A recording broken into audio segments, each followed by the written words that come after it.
Hi, everyone. Thanks for your patience with the YMCA and all the changes during this global pandemic. As you have heard 100 times in the last week, this is an evolving situation, and we have been changing along with the needs of our community in the last week.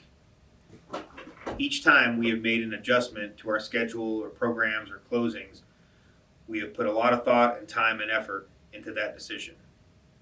Today, you probably saw the announcement already that the YMCA's in Allen, Whitley, and Wells County will be closing for the foreseeable future. We hope to be open for spring session, which starts April 13th, but as the situation changes, we may have to change that. Again, I appreciate your patience and understanding as we try to communicate to our participants and members and volunteers the best we can to help everyone stay safe and healthy during this time. One of the things I'll appeal to you today is to really ask you to stick with us.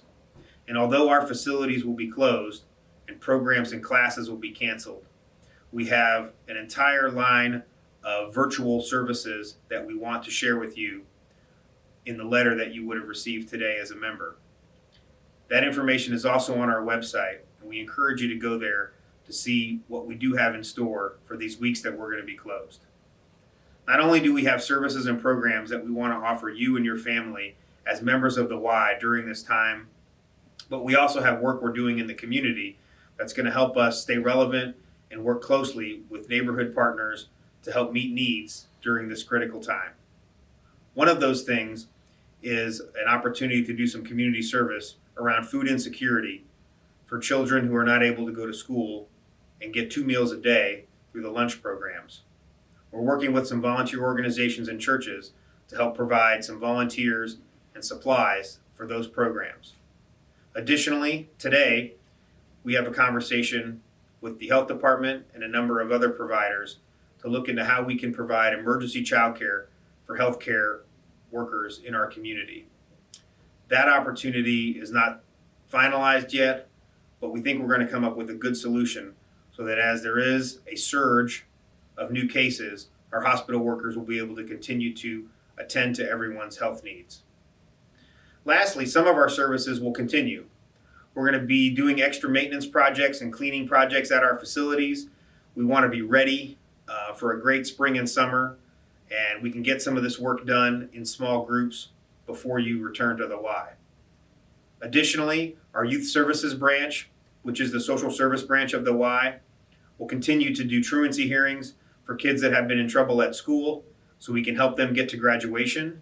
And we'll also continue our mentoring program, which is a one-on-one mentoring program that the youth service staff do with young people, about 100 young people right now, that get that one-on-one attention, especially when these times are the toughest.